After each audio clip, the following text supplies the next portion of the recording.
Welcome back to the Movie Draft House. I'm your host, Mark. That's co-host Jeff. Jeff. What up, Mark?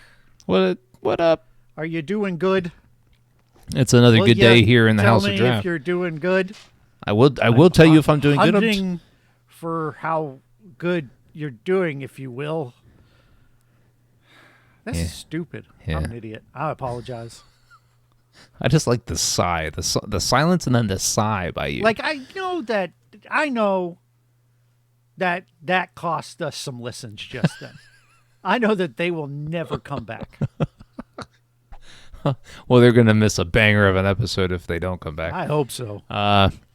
Jeff, tell them what the theme is this week and tell them what we watched. Yeah, so if you don't know, this year we've been doing 1 Degree of Separation, but we're taking a break from that here in the month of June to celebrate our anniversary with Draft a Theme, something we do every year. We look back over all the themes we've ever done and pick one to revisit it, to maybe find a movie we missed out on. And this week you decided to pick comedic actors. Oh, yeah, you're right. I did pick this one. To pick comedic actors in serious roles, and you chose Robin Williams' turn in the film Good Will Hunting, starring Matt Damon and Ben Affleck, and the shittier Affleck's in there as well. Whoa. Stellan Skarsgård. Whoa, the shittier Affleck. All right. Yeah. All right. Which Affleck's better? You'll defend those words. No, I will. Which Affleck's better? Depends on what we're talking, right? Are we talking acting? Are we talking directing? Are we talking writing? These Affleck brothers, they got a lot going on. You've got a bullet with a gun. Yeah. And you have to assassinate one of two Afflecks. Okay. And when you do it, their entire back catalog is gone. And we'll never see anything else from them again. All right. I'm killing Casey Affleck. Boom. Okay, so now, what was I talking about? Yeah, that's pretty much it as far as the acting goes. This movie came out in 1997, because Mark loves the 90s. Yep. It runs for 2 hours and 6 minutes, and it won 2 Oscars. Best Picture, and Matt Damon won. Or no. It nominated for Best Picture. Robin Williams won Best Supporting Actor. Matt Damon won Best Actor in a Leading Role. And no, it didn't. He was nominated. Oh, he was Best Writing and Screenplay. Which makes sense. It was nominated for a ton of shit. All right. Yeah. So you had never seen this, correct? No, it's just been a movie that never interested me. There was all the Oscar hype, and and I don't really do Oscar hype. Someone's like, "Oh my God, fucking Good Will Hunting, Jeff," and it just, like, I saw the trailers of the super smart janitor and just did not care. Okay. Yeah, I had never seen it. I had never seen it either. You haven't? In case you asked, yeah. I wasn't going to, because I just assumed you had. No, it just seems like something you would have seen. It's been a blind spot for me, especially as big of a fan of Robin Williams as I am. It's been this blind spot, and I don't know why I haven't watched it. Honestly, I don't have any good reason. I just never sat down and watched. It's not like it's a crazy long movie either.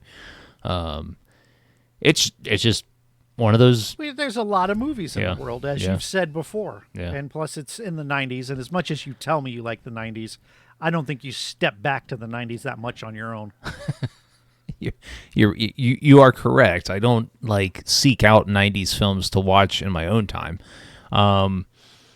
But okay, Jeff, somebody that's not an Oscar supporter of films, what'd you think?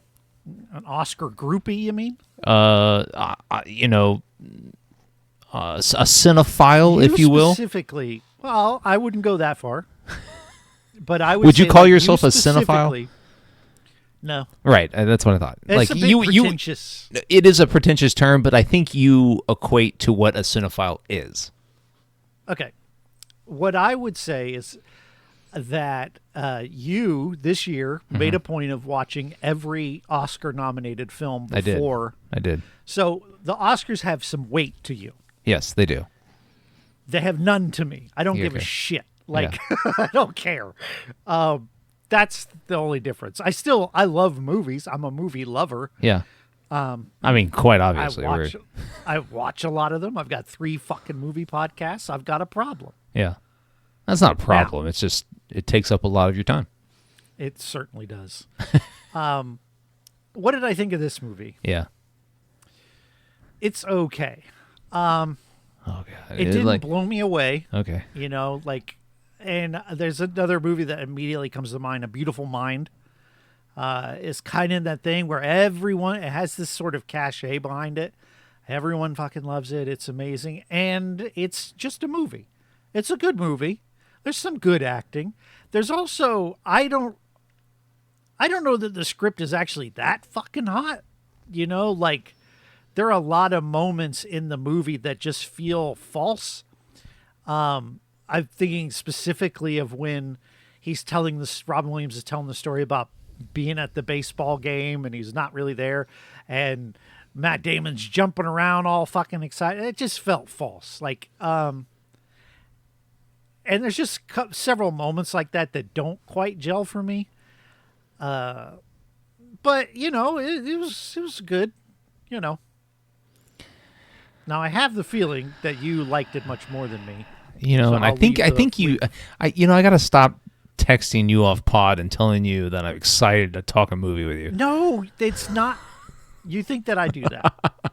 Do you think that I'd take that? Like, if I had fucking loved this movie, and no, I would just go, it would be too a piece of shit just to fuck on you. No, but I don't know. I don't think you would. But I'm just a little sad to hear that you probably aren't as high on it as I am. Is because I think this film encapsulates a lot of what good movies were in the 90s. And this guy, Gus Van Sant, he's directed a lot of movies. I looked at his back catalog, and some of it I've seen, some of it I haven't. Oh, yeah? Have you seen the Psycho fucking remake that he ruined? No, but you keep telling me that that's a terrible movie. No, but a movie that I have seen that also, I think it came out, it was either late 90s or early 2000s, was the film Finding Forrester with Sean Connery. Oh, I didn't realize he directed that. Yeah, I've seen that. That's on par with this. Sure. And they have similar feels to it. They both take place, I think that movie takes place in either New York City or Boston, one of the two. And, you know, they just kind of have this look to them. And now this movie's much better written than Finding Forrester because the dialogue just stands out in this movie. You're the man now, dog. Are you kidding me? I can't remember one damn line from Good Will Hunting. I've seen Finding Forrester once, and everybody knows you're the man now, dog. If Sean Connery wasn't in that film would be a trash film. I mean, I don't remember enough about it to comment, but I feel like that's correct. I mean, Sean Connery plays an old writer that kind of takes this black kid from the neighborhood under his wing who has aspiration. This, right? No, it's the genius kid that might be underperforming their value, I guess is how you would put it. I don't agree with that because in Finding Forrester, the kid is very smart, but he's in this inner city area that and kind of the whole setting is, you know, the neighborhood's holding him down or holding him back, right? And that's not so much unlike Good Will Hunting, where it tells you the dialogue in the movie and how, you know, Matt Damon and Ben Affleck won Oscars for the screenplay here, but they make no bones about saying that Matt Damon's character's problem is that he just doesn't want to leave the neighborhood. He doesn't want to leave the area, and it's the neighborhood that's holding him back. But what makes this movie so great to me is it's not Matt Damon's character, even though I do like his performance, because it's like a lot of the dialogue here is just it's fast, right? It's you can tell that Ben Affleck, Casey Affleck, Matt Damon, maybe one of the most famous actors still working in Hollywood today, Cole Hauser, Who is one of the most famous actors still working? Are you being sarcastic? no man. I don't know. You don't know who Cole Hauser? Hauser, bro? He is. You ask any like middle-aged lady. Okay. He plays what's his face on what's that Western show, Yellowstone. Oh, there's no way she knows. My wife knows who that is, but yeah. But no, he's like the beefcake guy on Yellowstone. He's kind of this grizzly Western dude. Anyways, I haven't seen enough of Yellowstone to really actually know, but he's I'm gonna Google him so I can put him in the spank. I mean, so I can. But anyways, Yeah, so I don't but know you this can dude. but you can tell that when all four of them together, they're having almost like real life conversations. I will agree. So And I so- do say there's a. Go ahead. So there's a lot of that happens in this movie, and that's really what brings the movie to life, is because you can tell that these dudes are all friends and they're just having like friend banter. Like when they're in the car and they go through the drive-through and Casey Affleck's in the back and he's like, "Hey, can I have my burger?" And Ben Affleck throws it on the dash. He's like, "Hey, we're gonna put it on layaway for you." And he starts giving him a hard time. You can tell that's like a big brother, little brother thing. And Because they're actually brothers. because they're actually right. But I'm saying that like when the dialogue matches up to how these people in real life probably talk to each other, there's just a charisma about it, and there is a lot of that to start the movie for probably the first 30 minutes of the film. There's a lot of that, and then it transitions into Matt Damon and Robin Williams' relationship. But Matt Damon and Robin Williams scenes are also really good. Is because even though you say that the kind of the storytelling was a bit chalky, and unbelievable to you, I thought it was really good storytelling when Robin Williams was. I mean, essentially, he's just telling stories, and I thought this was a great Robin Williams performance. I really. I was trying to go back to like the last movie I saw with Robin Williams that It was Insomnia. no, that made me appreciate his acting. And really, I can't really think of too many that I've seen recently. The Greatest Father on Earth. What was that one? That was Greatest actually Dad in the World. He was really good in that movie, but it just there's a lot of the dialogue here. I mean, take Stellan Skarsgård out. You could replace him with any actor, and Big bag of diarrhea. I it's didn't the like s- that character. but No, it I was a character, I wasn't didn't it? either, but I don't like Stellan Skarsgård as an actor either. So, he just seems like kind of too uppity in everything he does. And now maybe that the character kind of matches up with that, but I think the idea behind his character was to be not a villain-esque type character, but just kind of the curmudgeon guy that, he sees the potential in this kid, but he doesn't know how to get the best out of him, and then he takes him to Robin Williams. I just the dialogue in this movie set it over the top for me, and it's just really good. I very much enjoyed the screenplay here, and then there's no arguing from me for why it won an Oscar. I'm not going to argue whether it deserves an Oscar or not, but I can only speak for how it affected me. And I do want to go back to what you said about all the scenes with the four guys hanging out feels really genuine. Yeah. And I almost feel like a lot of that shit was improvised. Oh yeah. Like all of their like stuff in the car. Even there's a moment at the end of the movie where he goes to Matt Damon's house and Matt Damon's not there, that Casey Affleck quickly runs out of the car and gets in the front seat. Yeah, yeah. Shotgun. I don't know if that was improvised or not, but it was a nice piece of detail Yeah. that gave it some authenticity. I felt like all of that was authentic. I wasn't huge on the Matt Damon Minnie Driver dating thing. It was all right. Yeah. You know, it wasn't bad, but it wasn't like, ooh, the chemistry's there or whatever. It was just more like, I liked Minnie Driver's character a lot. Like, I could see why Matt Damon would be into her. I just didn't see what she saw in Matt Damon. Well, there's a lot of I don't want to call him bad boy. I mean, he is a bad boy, but Yeah, no, that's fair. but like, you know, he's this different, I guess, type of, like, so smart that you know, he's just doing stupid shit, and there's a lot of the nuances of Matt Damon's character that I was like, I really enjoyed the performance by Matt Damon. I mean, the thick Boston accent and all this, I think it's accurate, right? They're all from Boston. I've never been to Boston, but I'll take their word for it. No, but they're all from Boston. I mean, Like getting the car, I can't even do it. so it's Someone like, got a blow off.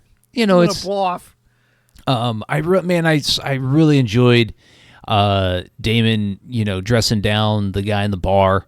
Yes, I did. You know, Very good scene. it's just like he comes across genuinely as a smarter than you character, and it's established right away when he's doing the crazy math problems on the chalkboard outside the classroom. And I thought that was a very good, subtle way to introduce how smart he is. And then the rest of the movie kind of expands on that. But then we see that, you know, he's got this trauma and all this stuff, and you know, he doesn't want to leave his friend group and all this because it's comfortable and that's where he grew up and all this, and I just, all of that aside, his first scene with Robin Williams, where he is just kind of Matt Damon's character is pontificating about the painting in the office, and he starts talking about Robin Williams' dead wife, and man, like, Robin Williams flips a switch in his acting. Yeah. And it was so good. It was like almost like on a dime. And you could see anger in his eyes. And it was just so good. It was like the best scene in the movie to me. But there's just so much back and forth between these characters. And then towards the end of the movie, where, you know, they have a more father-son type relationship. It stems beyond just mentor-student type. It is, hey, we're now talking about life. We're having life dialogue, and I'm sad that you didn't enjoy this movie the same way I did. I didn't the same way you did. I don't hate it. I think there's a couple reasons why it didn't really click for me. One of which was, I kind of think Matt Damon was right most of the time in that, leave me the fuck alone. Like, Yeah. you know, granted, they got him out of jail and the condition was that he do these things. So fair. They got him out of jail, so he should do those things. And they're kind of looking out so he can go to this next phase of his life. But most of the time, like, I'm glad they added the part where he's like, laying brick is an honorable thing. Yeah. There are a lot of people who do manual labor. I did manual labor for a long time. It was one of the best jobs I ever had and where I was the happiest as well. And there's something to be said about living a simple life and being around your friends. And they're trying to pressure him to change the world, and he doesn't really want to. Right. Like, I don't think that his wanting to be where he is and staying there is something that he needed to be counseled about and convinced to change. Now, him pushing away people that love him, such as he does with Minnie Driver, yeah, that's a counseling sort of situation you can go into. But just being happy where you are, I don't know. Like, granted, he is someone who gets in a lot of trouble and he loves to beat people up. That needs counseling. But I don't think he needed to ditch his friend group. I don't think he needed necessarily even have a change of a career. You know, maybe to use his gifts more, but they kept pressuring him into shit he didn't honestly want to do. Well, And and like even when he does take the job at the end of the day, I'm not excited for him. Because I'm like, you don't really want it. I think there's some kind of motif dialogue here that Matt Damon has the ability to change multiple lives, not just his own, but the people around him. And I think Ben Affleck's character is kind of that North Star a bit as the movie goes on, because he recognizes that if Matt Damon doesn't go wherever, but go, he's going to waste his life and the gifts that he has. And I think there's something to be said for that. Like, I mean, I get it that like, hey, there's a, you live a simple life, and there's a lot of gratitude that can come from just living and having your friend group and having the people, just those certain people in your life. But there's also the contrast to that of if you have these gifts, and he's a genius by all accounts. And you have these gifts, wouldn't you want to impact as many people as possible? And I think that's Stellan Skarsgård's goal. His character is by getting Matt Damon into Harvard or MIT, and setting him up for success. I think that's his ultimate plan, was to have Matt Damon's character impact as many lives as possible. Well, meanwhile, Ben Affleck just wants him to be able to, and I think Ben Affleck's character at the end of the movie tells him that, tells him that, hey, you're just gonna rot away if you stay, and I don't know that Matt Damon comes to this like he wisens up to that.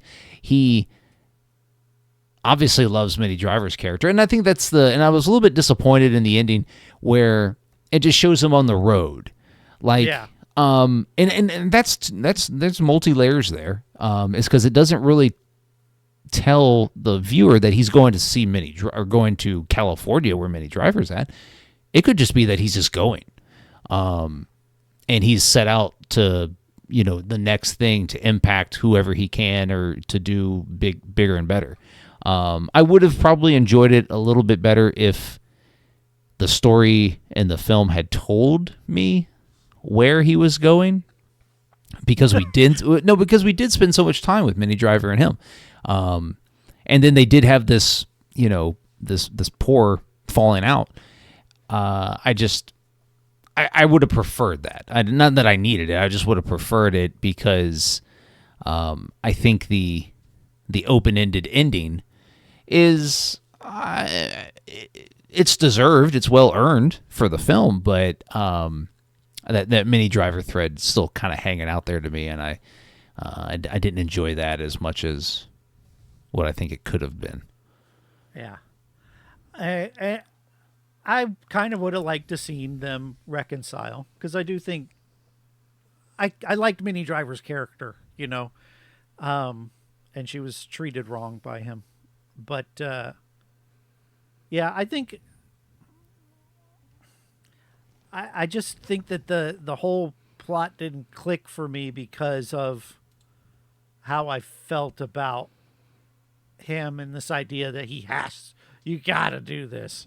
And I am glad they added the whole thing with Ben Affleck saying, "You better go, or I'm gonna boff," or whatever the fuck he said.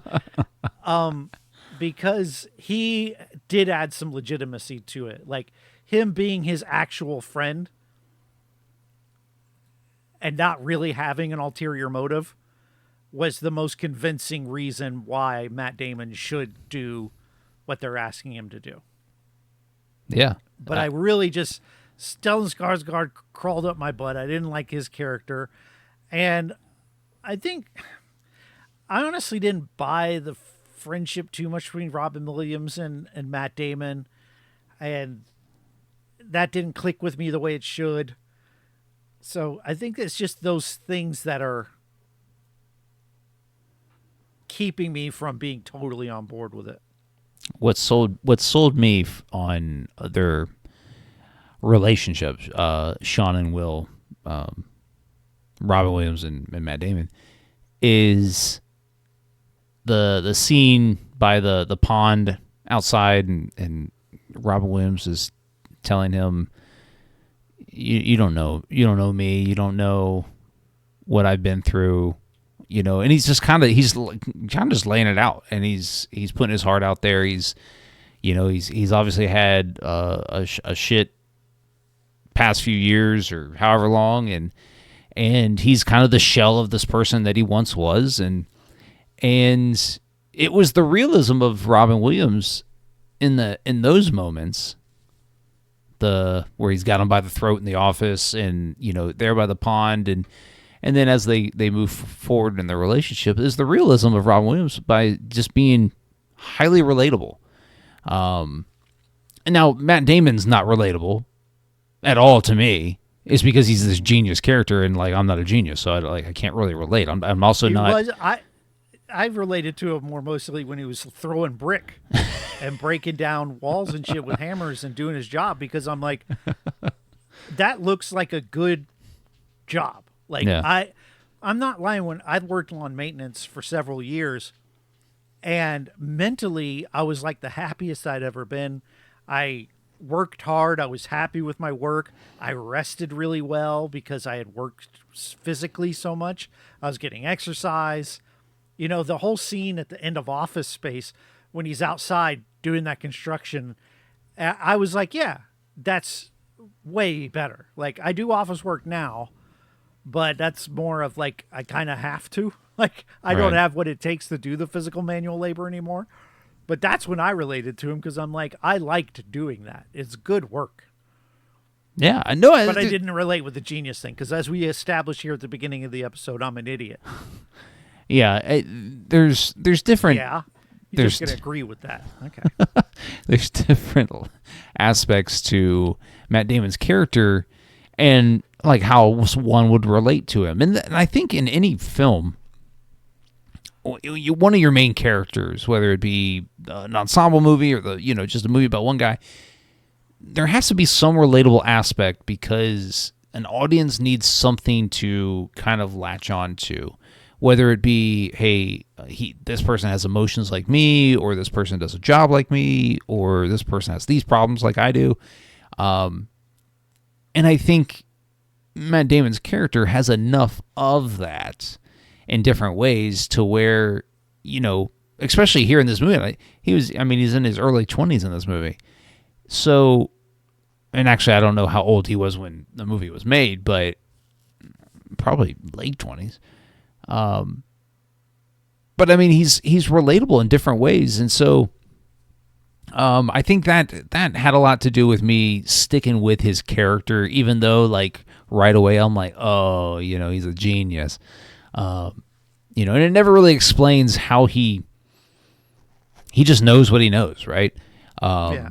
And the movie never gets bogged down into this, trying to tell you why he's that way or how he became that way. Well, they do, in a way. It's that he explains, when Mozart or whoever sees a piano, he just understood it immediately. Right.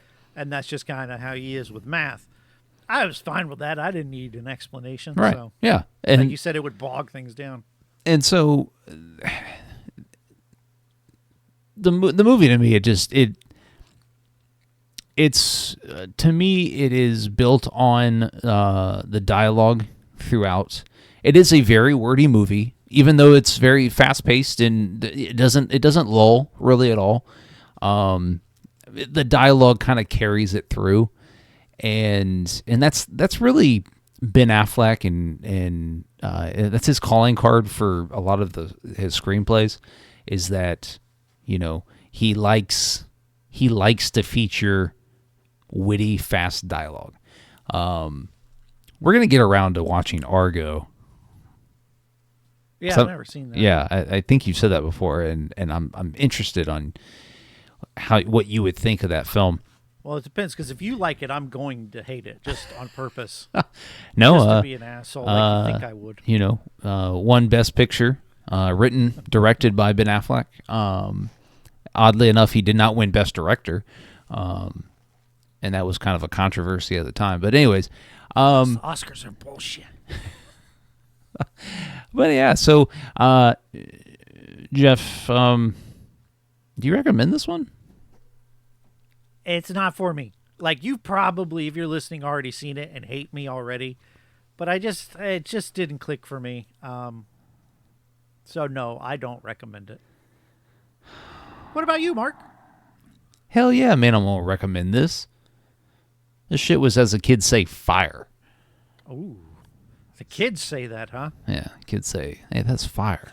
kids call things fire now. Yeah. You know what I call fire? Fire. Actual fire. Yeah. But anyway, no, I do highly recommend this. I'm mad at myself that I'm almost 40 years old and it took me this long to get around to watching this movie. But it's very good. If you're a fan of any of these actors, if you're a fan of these types of movies, I think in the 90s this was a go-to feature type movie because of the way it was made, if that makes sense. I don't know if that makes sense, but not to me, but that's okay. It makes sense to you. That's all and that matters. That's what matters. Right. But no, so I am going to recommend it. Jeff, what are we watching next week? Oh, guaranteed to be a banger. We're going to watch From Dusk Till Dawn 2, Texas Blood Money. The fact that its title is Dusk Till Dawn 2, Texas Blood Money. Texas Blood Money. I don't want anyone out there watching the first one.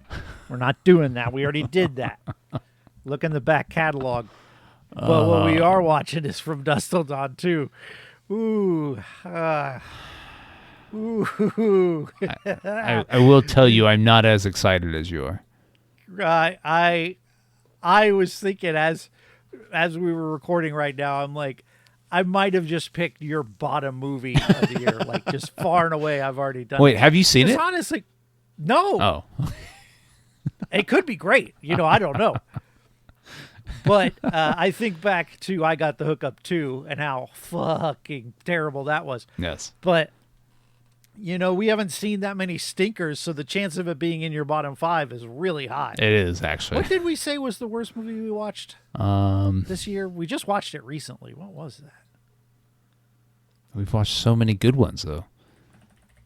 I know, but I'm just saying it's been a year of not a lot of shit. Public Enemies. Was that it? Was it? Oh, God, yeah. That was it. Was it Public Enemies? Yeah. I think so. It's got to be. It's got to be. Because we didn't like. No, because everything before that are bangers. Yeah. That's what I thought. Yeah. Yeah, that movie's trash.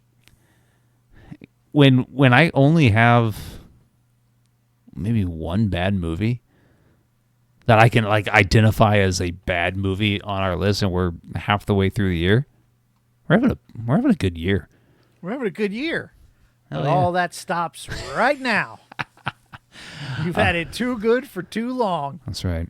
Thank you, Jeff, for bringing us back to life.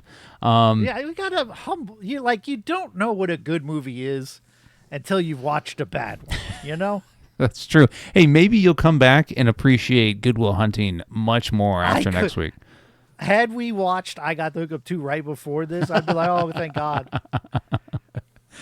Anyways. And again, I don't dislike the movie. It just didn't hit me in a way that, an Oscar-winning drama I would thought would.